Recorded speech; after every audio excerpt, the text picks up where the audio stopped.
seperti di awal kok. Oh ya udah. Ini soalnya pakai WiFi lagi. Oh, oke.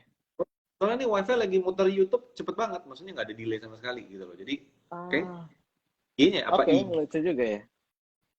Eh, Mungkin ya, mungkin Instagramnya agak ada sedikit error gangguan. Tapi kadang-kadang ada yang emang wifi-nya tuh ada yang download speednya cepat, upload speednya lama. Mungkin ada gangguan di upload speednya tadi.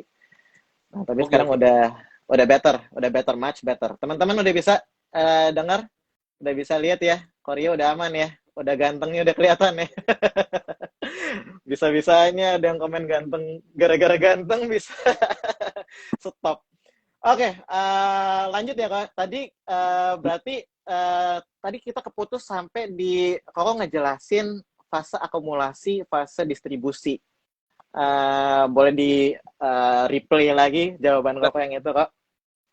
Diulang ya. Iya, Jadi intinya kalau ada pihak yang saham jumlah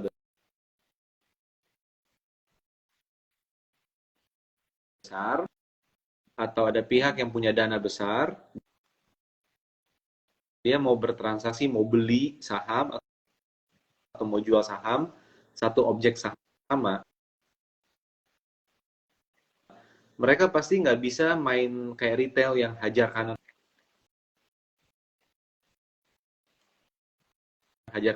nggak bisa. Feeling gue mau naik deh, gue hajar kanan deh gitu. Itu kalau retail gampang, uang 10 juta gampang, M relatif gampang untuk beberapa saham. Tapi kalau udah bicara seratusan M, mereka pasti harus nyicil. Nah, ketika mereka harus hmm. nyicil atau nyicil ngejual, pada dasarnya harga pasti akan berkonsolidasi karena mereka pasti nggak mau bikin harga terlalu tinggi naik. Kenapa? Hmm. Karena dia pengen dapat best price dong. Tapi mereka sadar bahwa dapat best price mungkin gitu loh. Nah, mereka Hmm. ada range lah, misalnya kayak let's say 10% range-nya ada 1.000. Nah, itu mungkin oke lah saya ngebeli di fase mereka melakukan dalam jumlah besar, atau sebaliknya menjual dalam jumlah besar, itu kira jadi fase untuk beli saham itu ketika di fase konsolidasi, kan gitu. Hmm. Karena apa? Karena tinggal beli di support, jual di resist. Tinggal beli di support, jual di resist. Nah, ketika akumulasinya berakhir, terbang, kita nggak punya barang. Tapi ketika Hmm. distribusinya selesai, ambles, kita terlanjur beli banyak di support. Nah, itu kadang dilematisnya ya kalau trading. Kadang gitu Oke. sih. Nah, ini agak ya agak delay lagi tadi teman-teman ternyata juga pada Tes, ngomong tes. eh Ini ini delay sebetulnya lagi. suaranya masuk. Cuman delay aja kok. Kayak tadi agak sedikit. Em, tapi suaranya bagus. Jadi gimana nih kita tapi pakai wifi udah bagus ya, udah lebih bagus ya kok. Agak teman-teman sorry nih ya, agak agak ke distract dikit ya. Tadi ada yang nanya lagi sekuritas baru. Kita RDK dari tahun 89 Pak. Ya, jadi mungkin baru bisa ngecek di link di bio kami Iya, dan bisa download 90. wow 90. Oke, tapi mungkin apa karena kecepatan ya? Karena internetnya terlalu cepat ya. Jadi lucu juga. Iya, iya, Tapi dari Koko udah pakai wifi ya berarti sekarang ya. Sorry nih jadinya iya nih. nanyain technical problem nih. Wow. Iya upload speednya, download speednya harusnya nggak ada masalah sama sekali. Iya. Lagi pakai wifi yang sama ya kok? Iya, pakai yang sama. Oh, oke oke oke oke. Sebetulnya aku Ini suara insight ya. ngedengar suara Koko oke, cuman agak agak ini aja, agak delay sedikit. Jadi mungkin kita terusin aja, ya kan? dengan keadaan yang kayak gini karena delay-nya juga masih mungkin kayak cuma 5 detik. Nah, lo ada yang tulis jaringan diguyur bandar nih. Jadi putus-putus. Waduh, jangan sampai diguyur-guyur dong. Kita lagi banyak belajar nih dari suhunya. Diguyur bandar. Bisa kok kita terusin lanjutin. Teman-teman gimana? Mau lanjutin nggak nih? Uh, atau kita coba coba lagi dari awal? Soalnya masalahnya bukan dari internet ternyata ya, ternyata dari sekuritas yang ngeguyur-guyur. Ada aja teman-teman ini. Aku lanjutin kita coba pertanyaan ya. aku ya. Aku lanjutin pertanyaan aku ya kok. Jadi tadi kita kan konteksnya lagi ngomongin tentang fase distribusi dan fase akumulasi. Jadi ada big guys atau big fund yang lagi mau beli saham dengan modal yang jauh lebih besar daripada retail gitu ya. Mereka belinya pelan-pelan, jadi makanya itulah di situ ada fase sideways karena mereka beli banyak, lalu habis itu turun lagi sahamnya, beli lagi banyak, terus turun lagi gitu ya. Nah, jadi di situ kita jadinya ngeliatin fase akumulasi. Jadi kita pelajarin ada fase akumulasi, makanya itu lanjut naik terus, dan fase distribusi, makanya itu turun terus gitu. Nah, kok kalau gitu gimana caranya kita atau mungkin sebelum masuk ke titik entry, gimana caranya kita kenalin gitu waktu saham ini lagi akumulasi, apakah dari broker summary atau dari hanya bisa kelihatan waktu resistennya tembus gitu ya, atau gimana kok? Gimana cara kita kenalin fase ini, fase distribusi dan fase akumulasi? Karena kan sama-sama sideways. Mungkin paling gampang pakai moving average. Oke. Iya, jelas. Suaranya jelas. Ini kayak gini nih. Ini contoh nih ya. Ini contoh nih misalnya ini 1, 2, ini kita hilangin dulu deh. Kita yang dulu. Oke, siap. Ini kan lagi mantap. kelihatan kan kita nggak ngapa-ngapain kan lagi konsolidasi kan. Iya. Lagi konsolidasi. Kita coba pakai moving average, tapi moving average harus yang panjang. 50, 100, 200. Gini. Maka di sini kelihatan lama-lama dia kok berada di bawah MA ya, gitu loh. Oke. Dia turun gini. Ini naik ini udah kasus berbeda. Ini karena harga nikel yang melonjak kan. Iya, betul. Nih di LME-nya itu mungkin dia ambles-ambles terus gitu loh. Nah, jadi kayak gini. Kita bisa jadi kita tuh udah ketagihan nih. Beli di sini rebound, beli di sini rebound. Betul. Belinya all in gitu loh. Iya, betul.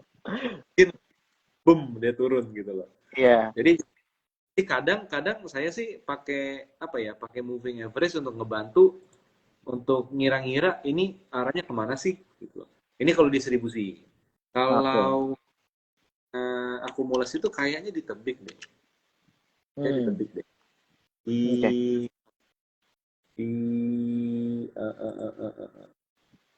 Nah, di sini nih. Di sini. Kan kalau misalnya kita lihat tanpa moving average ya, misalnya kayak gini. Ini kan dia konsolidasi doang nih, konsolidasi gitu kan. Lalu kita kalau melihat harga udah sampai di sini, jualan deh. Ya kan? Dulu di sini dekat sama yang kemarin dia koreksi gitu. Koreksi, ya. Kita jualan. Jadi kan di kepala kita kan udah mikirnya jual. Kita udah mikirnya nanti jual di sini deh gitu. Nah, ketika udah jual, apa yang terjadi? Ternyata dia akan naik. Nah, di sini ngebantunya pakai EMA 50, 100, 200, maka kelihatan kok perlahan-perlahan dia kok bisa kuat di atas EMA 200, dia tembus gitu kan.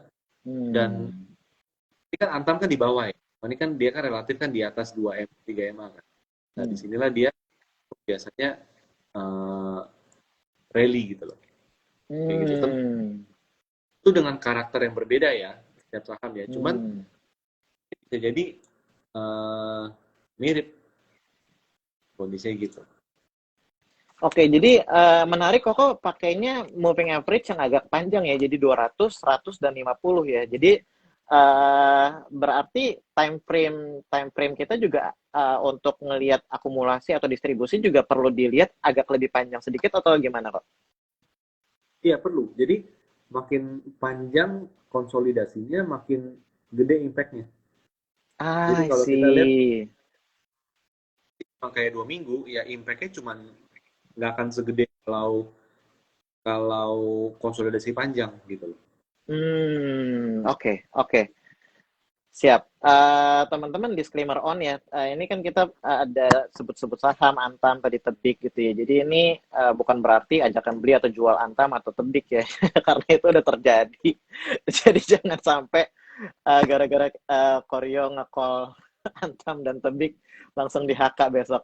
Eh, ya, jadi sekali lagi berarti kalau gitu yang menarik tuh aku pelajarin gini, yang Koryo langsung pertama kali ngomong itu dari MA, moving average. Sedangkan aku tadinya udah kira Koko bakal ngomongin tentang money flow atau broker summary atau bandarmologi, ya kan? Jadi apakah bandarmologi ini bisa gimana perannya kok ngebantu kita ngelihat money flow ini lagi akumulasi atau lagi distribusinya kok? Kalau money flow ngelihatnya biasanya orang-orang ngeliat money flow apanya sih? Net buy sell asing ke NBSA atau gimana ya? Betul, betul. Jadi dari net buy, net sell, broker yang paling besar gitu kan? Sebenarnya kalau broker kan mereka bisa pindah saham ya, apalagi kalau institusi kan nggak ada banget. Hmm, Ini jarang lihat sih, sebenarnya lebih ke jarang lihat gitu. wow. Sell asing, eh, net buy sell asing itu impact untuk mungkin jangka pendek, tapi kalau jangka panjang kayaknya nggak harus divalidasi lagi dengan yang lain sebenarnya seperti itu. Karena Wow. bisa jadi dia Hmm. ada kebutuhan dana untuk ditarik, ada kebutuhan excess dana untuk masuk ke market gitu kan. Tapi dia nggak ada maksud untuk ngerek harga naik. Malah jangan-jangan ngelihat broker asing ngebeli yang bikin naik bukan broker asingnya, malah lokalnya. Hmm. Mungkin. Dia Karena rasa, kita karena kita mau ikut-ikutan sama yang big fish-nya gitu kan. Tapi menarik iya banget, jadi bener banget. Nah, silakan kok. Sorry. ya, jadi kalau sekali nongol broker warna kuning, wah semua langsung ikutan gitu. Kesannya mereka yang ngerek, totalnya enggak juga gitu. Dia cuma lomba-lomba, waduh sebelum lokal ikutan, gue harus beli lagi, jadi takut, saling takut malah. Wah, gila. Berarti kalau gitu broker summary ya memang harus dibantu lagi sama yang lain dan salah satunya MA ya kok ya, moving average. Tadi kok Iya, Koryo pakai 250 dan 100 ya kok ya. 100. Jadi coba lagi ya. Ini coba Oke, lihat lagi ya. Rune. Ada Rune sure. kan kemarin kan Rally cakep. Ini tenang teman-teman, ini bukan rekomendasi karena saya ngomong yang udah terjadi doang. Betul. Ini kan ada tanpa EMA kan kelihatan kayak gini ya, Heeh. bahwa dia sedang, jadi kan kelihatan nih, apa namanya, sideways-nya kelihatan gitu kan. Nah, Heeh. kadang kan suka bertanya-tanya gitu loh. Bertanya ini kalau dia bisa breakout gimana nih? Misalnya gitu loh. Dia kalau Hmm. breakout eh, resisten, di resist ini jual atau enggak gitu ya. Hmm. Di sini. Kadang kita kebantu dengan MA. MA-nya 50, 100, 200 lagi. Nah, oh ini kan di atas MA. Hmm. Nah, ketika udah di atas MA, jadi kita punya punya mindset itu adalah kalau breakout ini cenderung bisa lebih ringan naik. Kenapa? Ini fase konsolidasi yang berakhir break resist, Wow. bahwa harga sahamnya itu, bahwa supply-nya itu udah sedikit, yang beli masih banyak, makanya dia nembusin Wow. harga di sini. Nah, jadi ya kita bisa lihat geraknya Nah, lo agak gitu. oke, agak putus-putus sedikit, tapi kita masih bisa ngedengar. Jadi aku rasa masih bisa dilanjutin, cuman ya kadang-kadang memang kita perlu nunggu dikit aja sama jaringan yang bagiannya Koreo yang kita nggak ngerti kenapa. Padahal wifi-nya bagus. Koreo masih ada di sana?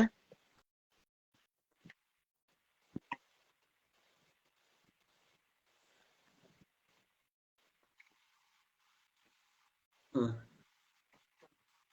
Bener ya, 2 minggu lalu kita pernah IG live juga Wah. berdua kayak gini di rumah, nge-lag juga apa, nggak tahu deh masalah di mana, jangan di handphone nih masalahnya, harus diganti deh. Apa di handphone ya? Sebenarnya kita masih bisa lanjutin karena tadi Koko ngomong tuh udah dan insight-nya aduh bagus banget. Jadi kita ngeliatin dari MA-nya harus ada kalau misalnya di atas MA 50, 200 dan 100 artinya resisten-resisten yang ada itu lebih mudah ditembus dibandingkan sama kalau kita ada di bawah MA 50, 100, 200 itu resisten yang ada akan lebih susah untuk ditembus gitu ya kok ya. Jadi istilahnya kalau dia di atas MA, supportnya lebih banyak, support Wow. konsolidasinya, support MA. Hmm.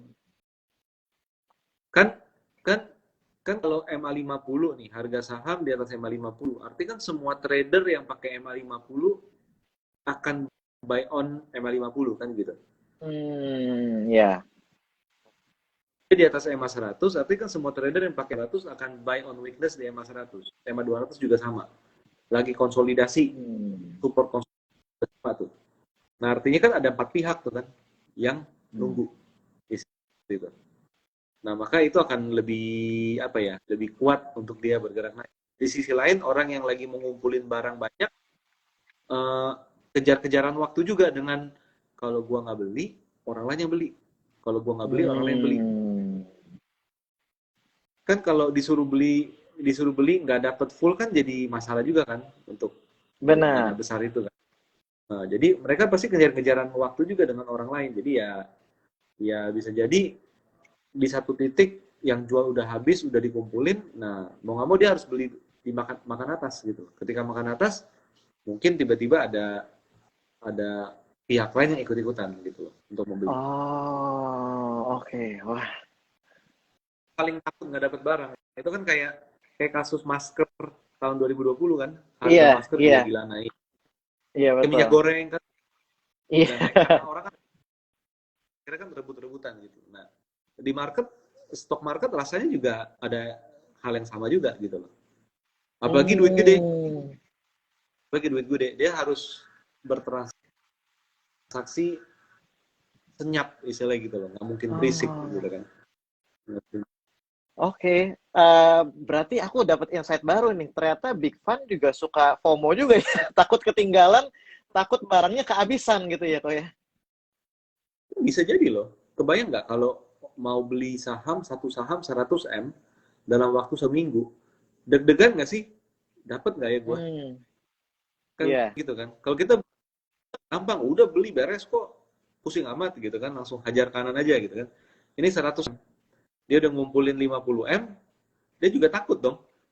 Ini kekumpul nggak nih? Kalau ada orang lain yang ngebeli, yang ngebid, harga nggak turun-turun, gue masih layak untuk antri di bawah nggak? Akhirnya kan jadi ada ada ada perasaan untuk dapat nggak ya, dapat nggak ya, dapat nggak ya, dan akhirnya Hmm. kan Iya.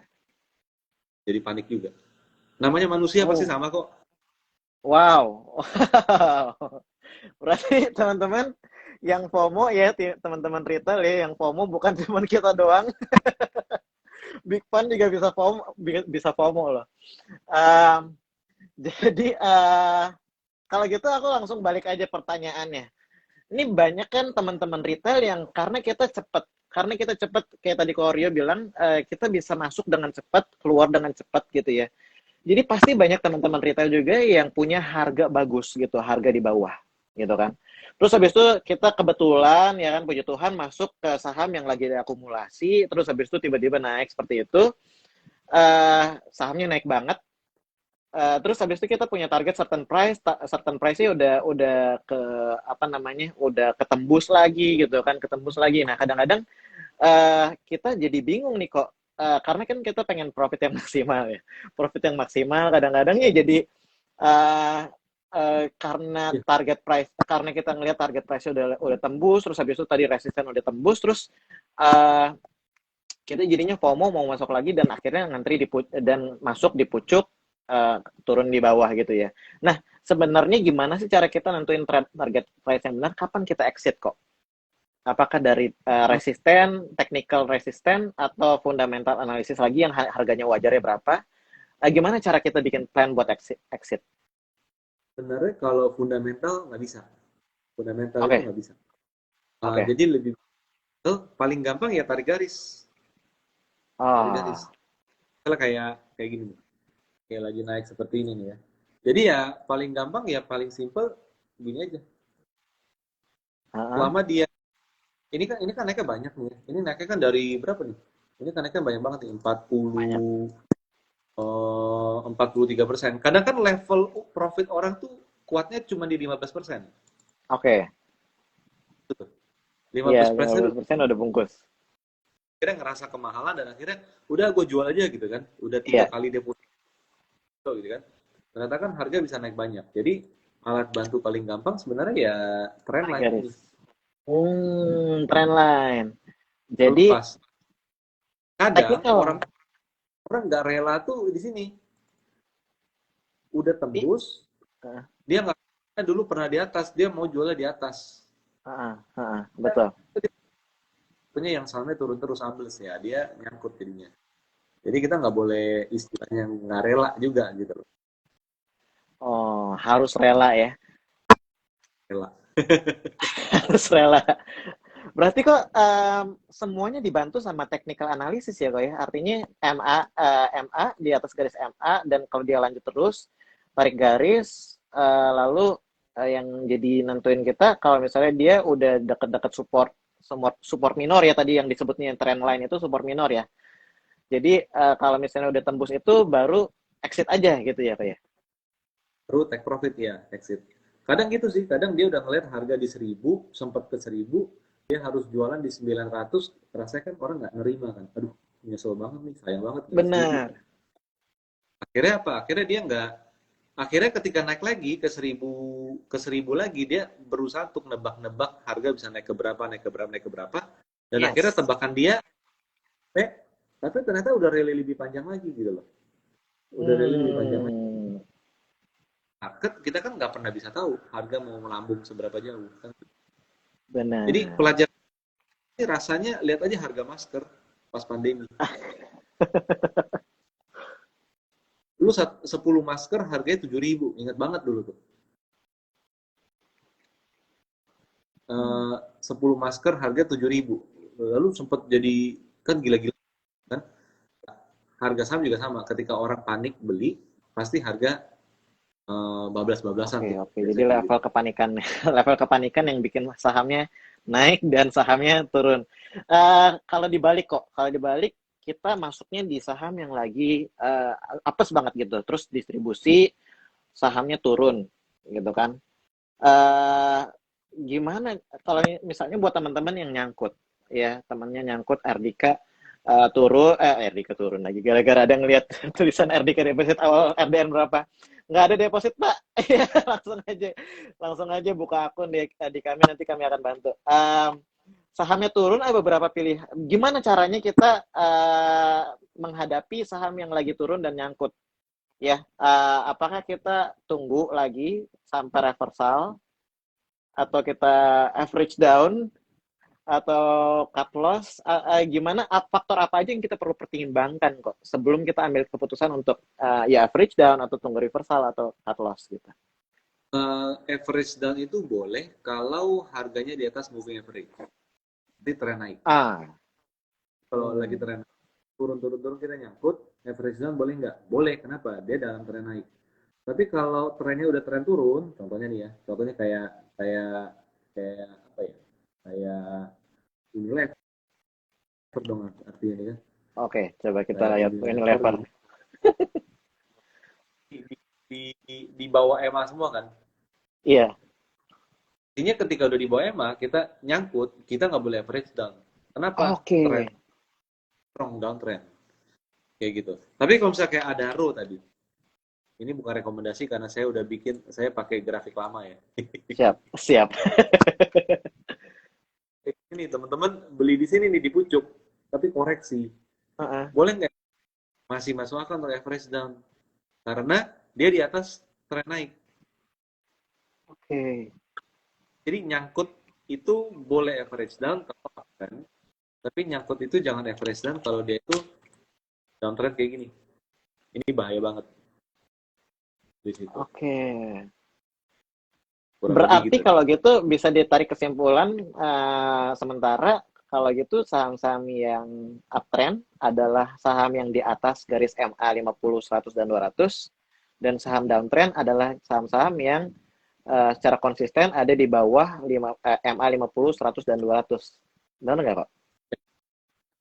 Kayak gitu. Wow, Betul. oke. Nah, teman-teman yang belum ngerti tentang MA, moving average ya, bisa langsung aja buka di YouTube, ketik apa itu moving average. Itu dan kita bisa belajar banyak banget dari technical analysis gitu ya. Jadi ini berarti PR juga buat kita nih teman-teman yang sobat elit yang mungkin masih perlu belajar technical analysis, ya bisa cek di YouTube, kita banyak sekali. Pasti nih ke depannya RDK juga bakal bikin konten-konten tentang edukasi tentang ini juga ya. Ada yang nanya, Chan Wiguna, RDK punya tool OpenLaw nggak? Ada Pak, baru aja kita bikin. Ada. Jadi langsung aja follow Instagram ya kan, terus habis itu buka link di bio, di situ ada semua informasi untuk bikin akun di situ dan kita akan bantu sebisa kita. Kok terakhir tentang apa namanya? Aku juga sebelum live ini kepoin galeri saham gitu ya. Dan sebetulnya aku tuh belajar banyak banget dari kontennya kok dari galeri saham, kontennya galeri saham gitu ya, kontennya Korio. Dan buat teman-teman sekali lagi sementara saya ngomong kayak gini, mungkin kalau misalnya bisa dilihat di YouTube gitu ya, buka galeri saham itu banyak banget teman-teman sobat elit yang kita bisa pelajarin di situ gitu. Ada sedikit tentang kalau ngomong tentang portofolio yang bertumbuh gitu ya. Jadi cara bikin porto naik terus itu kalau nggak salah judulnya. Nah, jadi boleh sharing sedikit nggak kok? Karena di situ bagus banget insight yang kok kasih gitu. Jadi mungkin di situ akan ngebantu kita supaya kita bisa trading nggak asal jual beli hajar kanan hajar kiri. Karena kan gini kok mindset anak muda zaman-zaman now gini kan kita pengen yang serba instan, cepet kaya gitu ya. Makanya kalau bisa take profit 1000% gitu. Makanya banyak yang banyak yang nyangkut gitu kan. Kalau perlu pakai robot trading, kalau perlu pakai semua, cobain semuanya sampai binary option lah segala macam gitu. Dan akhirnya kita kejebak gitu. Jadi gimana kok supaya kita bisa menumbuhkan portofolio kita insight dari kok Rio Galeri Saham. Sebenarnya paling gampang follow the trend sih. Dan follow the trend itu sebenarnya berlaku buat technical maupun fundamental. Jadi kayak technical follow the trend. Dia kalau dalam trend naik ya kita jangan jangan dikit-dikit kemahalan, dikit-dikit take profit gitu loh. Jadi ikut atau kalau mau trading pun jual untuk siap-siap beli lagi, jual siap-siap untuk beli lagi. Jadi trading ketika uptrend oke gitu loh.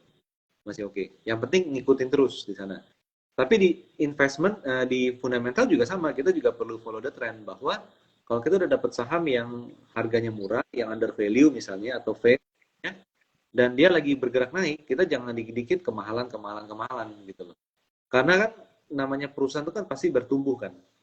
Perusahaan bertumbuh sama kayak Astra deh misalnya contohnya. Dulu 10 tahun yang lalu, 20 tahun yang lalu jalanan emangnya macet kayak gini kan enggak gitu kan. Tapi kan jumlah kan makin bertambah gitu kan. Uh, Akhirnya kan perusahaan tumbuh, labanya makin besar kan, kurang lebih seperti itu. Akhirnya kan kalau makin tumbuh, harga saham kan juga pasti akan naik gitu. Jadi kadang ada hal-hal yang kita itu di luar kapasitas kita untuk menilai gitu loh. Jadi di luar kapasitas karena apa? Ya dia saya orang finance disuruh memprediksi penjualan mobil, ya bukan kapasitas saya kan gitu kan.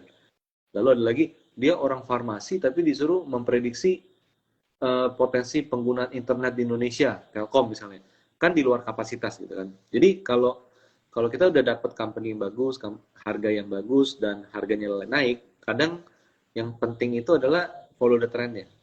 Dan yang kunci paling utama tuh sebenarnya di satu lagi, jangan rugi banyak-banyak. Jangan rugi banyak-banyak. Karena karena kadang saham turun di hold terus karena ya nanti saham juga pasti akan naik lagi gitu ya. Tapi di sisi lain saham naik dijual cepet-cepet. Jadi maunya rugi banyak-banyak tapi untungnya dikit-dikit. Nah, itu kan kebalik gitu loh. Jadi harusnya tuh follow the trend, ruginya banyak-banyak, untungnya banyak-banyak tapi ruginya dikit-dikit aja gitu loh. Oke, jadi untuk ngebangun portofolio ya harus ngerti tren dan follow the trend gitu ya kok ya. Jadi ruginya jangan banyak-banyak, tapi untungnya yang harus banyak. Nah itu yang kita perlu belajar kok. Itu yang kita perlu belajar. Jadi mungkin teman-teman bisa coba dilihat di Ah, porto kita itu profit taking berapa banyak sih? 15, hmm, 10% naik profit taking. Tapi yang nyangkut turunnya berapa persen? Totalnya turun 50 hmm, jual. Artinya kan nggak imbang. Dan itu ngebikin hmm. turun gitu loh. Paling mending apa? Paling mending naik 10% profit taking, turun 10% cut loss, hasilnya tetap jauh lebih bagus daripada yang turun nyangkut disimpan terus. Wow. Oke, jadi nyangkut jangan disimpan kok ya. Nyangkut kalau udah kalau udah loss 5%, 10%, mendingan di cut loss daripada kita simpen terus sampai lama-lama gitu ya. Sampai 30%, 50%. Tapi tetap harus compare dengan technical ya. Dengan technical. Jadi, Hmm. oh lagi rugi langsung cut loss. Tahu ternyata technical lagi di support misalnya. Rebound gitu. Itu yang penting untuk kita tahu. Hmm. Sebetulnya aku ada satu pertanyaan untuk ini tips and trick tentang kita disiplinnya apa sebagai trader dan investor. Tapi sebetulnya tadi kok Koryo barusan ngejelasin lagi. Artinya kita yang aku tangkap itu cut loss-nya cepat ya, jangan sampai kelamaan sampai di atas 10%, tapi profit taking-nya jangan kecepatan gitu ya. Artinya bisa tunggu terusin sampai kalau misalnya masih kuat, masih lanjut di atas MA 50, 100, 200, terus selalu di atas trend line-nya gitu ya. Itu tetap aja di hold dulu sampai ada pembalikan arah gitu. Thank you banget kok. Gila, aku belajar banyak banget. Kita sekarang tinggal bacain Q&A dari followers, dari teman-teman yang nonton hari ini. Uh, aku langsung aja ya kok ya. Kita ngelihat ada dari coach underscore MSG. Sorry, itu malah bukan pertanyaan, itu pernyataan. Energi kemarin Carlos, hari ini mana naik? Ya, mohon sabar, ini ujian. Tapi ada pertanyaan bagus dari Albert Wijaya. Mau tanya kalau fungsi MA 10 sama 20 kayak gimana kok? Karena kan tadi kau pakainya contohnya MA 50, 100, dan 200. Ya, jadi gimana dengan fungsi yang lebih kecil yang MA 10, MA 50, MA 20? Artinya kalau pakai EMA yang lebih kecil, kita nyimpannya lebih sebentar. Prinsipnya gitu. Oke. Okay. MA 5, 10, 20 pasti benar kalau harga Hmm. saham naiknya derajat. Itu pasti benar. Hmm. Tapi kalau udah melandai dikit, itu udah salah. Maksudnya apa? Wow, Udah oke. pasti Okay. nih, oh udah di bawah MA nih, akhirnya kita jual. Gitu kan. Udah jual, Hmm. ganti saham lain, atau itu terbang gitu. Karena dia masih di atas MA 50 misalnya contohnya gitu. Jadi Oke. MA untuk jangka pendek juga pada dasarnya sih gitu. Oke, jadi intinya kalau misalnya kita pakainya MA5, MA10, MA20, ya jangan simpennya jangan sampai 50 hari, di atas 20 hari gitu ya kok ya. Berarti kita simpennya sesuai sama MA yang kita pakai. Apakah benar? 5 Nah, iya, MA. betul betul. Jadi kalau kita jangka pendek ya kita mungkin pakai EMA-nya EMA pendek. Tapi kalau jangkanya kita mau ikutin rally panjang, rally besarnya dia, ya kita harus combine dengan EMA yang gedenya juga gitu. Kalau kalau terlalu pendek EMA-nya kita pasti kecepatan jual kok juga sama. Oke. Dan sekali yang tadi Koko juga sempat ngomong tentang saham yang lagi uptrendnya kenceng kayak gini sama uptrendnya yang trennya lagi kayak gini. Kalau trennya lagi sideways seperti ini, berarti jangan pakai MA 5, 10, 20 dong kok. Pakai emak pendek gitu loh. Pasti pasti ini pasti dead cross dengan sering gitu loh. Pasti Oke, kayak gitu. oke. Jadi agak susah untuk dibacanya, benar ya kok ya? Agak susah untuk dibacanya karena Golden Cross sama Dead Cross-nya lebih sering daripada kalau di atas kayak gini. Kalau dia lagi tajam naiknya. Teman-teman sekali Kalau lagi sorry ya, buat kalau mungkin yang belum mengerti Dead Cross dan Golden Cross, kita di sini agak sedikit susah waktunya untuk ngejelasin nanti takutnya jam 10 malam nih. Jadi teman-teman langsung aja di Google atau YouTube apa itu Dead Cross, apa itu Golden Cross. Tapi lanjut kok, silakan kok. apa ya tadi ya? Iya. Jadi kalau EMA-nya panjang, kita harus kombinasi sama pemahaman konsolidasi tadi. Jadi kayak Adaro konsolidasi di atas moving average, kalau average jadi cenderung dia bisa naik gitu.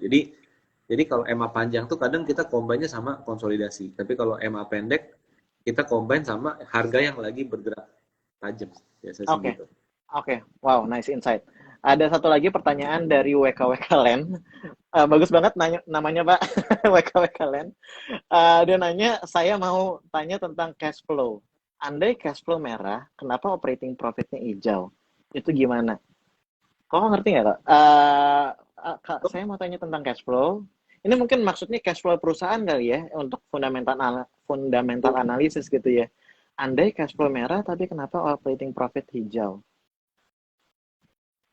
Ya biasa, itu bisa aja total cash flow merah, operating profit. Jadi operation dia ada cash flow bagus, tapi dia keluar untuk bayar utang, financing, cash flow for financing. Akhirnya cash flow-nya minus. Itu tetap sangat mungkin gitu. Jadi untuk bayar Oke, utang. oke, oke, buat bayar utang. Em, Mungkin sebagai penutup, kan Koko nih juga ngerti tentang tren dan bukan cuma tren lain satu satu saham doang, tapi juga tren sebagai di IHSG di market gitu ya. Sebagai penutup nih, ada apa ya? Ada sektor-sektor apa nih kok yang kita perlu perhatiin nih buat teman-teman investor retail supaya kita bisa tahu yang mana yang lagi diakumulasi supaya kita belinya nggak di puncuk terus abis itu nggak cut loss malah average down di saat yang salah. Kalau Sektor-sektor apa nih kok? Jadi kalau kita lihat kan ISG lagi uptrend nih, lagi Ah, uptrend. Bankingnya kan big banks kan udah tinggi kan, udah di atas. Konsolidasi sih, tapi di atas. iya. Kalau kita berharap big banks itu naik lagi, artinya kenaikan ISG tentu nggak akan sehat gitu kan. Hmm. Jadi coba di sektor yang belum naik banyak, kurang lebih. Mungkin Hmm. bisa dipantau. Karena apa? Karena kan juga menjelang menjelang Lebaran ya, sebulan. Ini kan udah mau puasa nih minggu depan kan, lalu menjelang Lebaran, pokoknya di bulan Ramadan itu kan biasanya kan consumer urusan makanan dan lain-lain kan itu kan mulai bergairah kan seperti itu kan. Itu mungkin boleh dipantau. Belum tentu mereka akan uptrend, tapi kenaikan dia mungkin akan merek ISG akan naik. Itu yang pertama. Kedua, kalau tambang kelihatannya tambang masih akan cenderung sideways dulu sih kelihatannya sih. Sideways dulu. Tapi mungkin coba pantau kayak properti ya. Properti ya kan siklusnya kan habis dari tambang itu ke properti walaupun kayaknya siklusnya cepet banget gitu loh cuman setengah Hmm. tahun udah bisa dipantau juga untuk dari sisi properti karena kalau dilihat dari data perbankan pun eh, saluran kredit perumahan kan juga relatif kan meningkat kan kurang lebih meningkat jadi mungkin bisa dipantau di sana sama coba dilihat Nasdaq kalau Nasdaq itu mulai bagus artinya saham-saham teknologi juga layak untuk dicermati. Wow, oke. Mantap kok. Aku hari ini belajar banyak banget. Terima kasih buat waktunya. Terima kasih juga teman-teman 127 orang yang nonton, yang mau ikutin dari awal walaupun tadi sempat ada mati-mati dulu, ada wifi-nya diguyur bandar lah, segala macam. Jadi thank you banget sekali lagi kok buat waktunya, buat insight-nya.